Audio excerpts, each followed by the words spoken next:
अमित ठाकरे निवडणुकीच्या मैदानात उतरणार का असा सवाल उपस्थित होतोय। राज ठाकरेंनी जबाबदारी दिली तर लोकसभा लढवेन, ते देतील ती जबाबदारी घ्यायला तयार असल्याचं अमित ठाकरे म्हणतायत।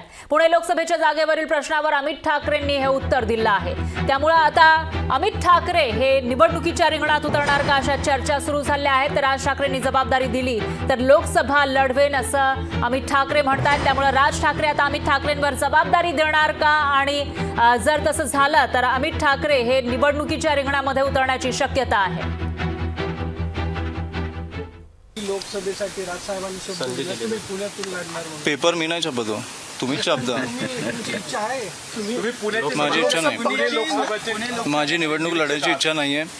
पण जर साहेबांनी मला कुठेही जबाबदारी दिली तर ती मी यशस्वीपणे पार पाडीन, एवढी मी म्हणतो। कुठलं ठिकाण आवडेल? पुणे आवडेल तुम्हाला? कुठेही नगरसेवक बनवलं तरी चालेल, मला कुठेही काही बनवलं तरी चालेल, सरपंच बनवलं तरी चालेल।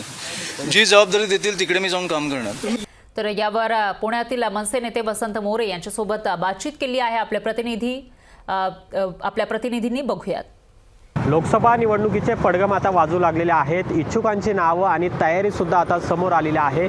मनसे सुद्धा मोठ्या ताकदीने पुण्यामध्ये लोकसभेच्या निवडणुकीमध्ये उतरत आहे। यामध्ये प्रामुख्याने म्हणजे मनसेचे नेते असलेले वसंत मोरे यांनी सुद्धा तयारी सुरू केलेली आहे। अद्याप कोणत्याही प्रकारची उमेदवारी घोषित कोणाला झालेली नाही, पण प्रत्येक इच्छुकाने आपापली तयारी सुरू केलेली आहे। आता कालच तुम्ही एक व्हिडिओ पोस्ट केलेला होता, उत्तरेपासून ते दक्षिणेपर्यंत तुम्ही फिरताय, कशी तयारी चालू आहे तुमची?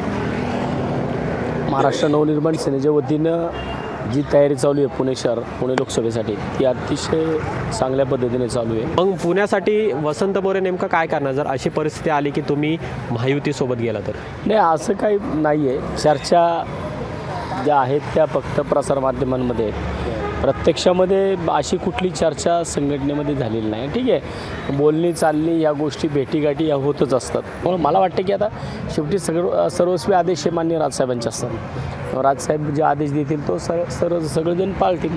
शेवटचा प्रश्न, आज अमित ठाकरे यांनी मोर्चा काढला, पण त्या निमित्तानं चर्चा सुरू झाली की पुण्यात पुन्हा एकदा अमित ठाकरे हे लोकसभा निवडणूक लढवणार। काल पण तशा चर्चा झाल्या। आज त्यांनी असं म्हटलं की जर साहेबांनी आदेश दिला तर मग मी लोकसभा निवडणूक लढवायला तयार आहे, कुठलीही निवडणूक लढवायला तयार आहे, अमित ठाकरे आज बोलले। तर मग पुण्यात जर तसं चित्र निर्माण झालं तर मग तुम्ही नेमकं काय करणार? तर मी अमित साहेबांच्या पाठीशी तर तुम्ही एवढी मेहनत करताय सगळी। बघा, मी 15 वर्ष पक्ष संघटनेसाठी मेहनत करतो, आज नाही आहे। कॅमेरामन सचिनसह अमोल धर्माधिकारी, लोकशाही मराठी, पुणे। लोकशाही मराठी, ऐका, पहा, जागरूक रहा।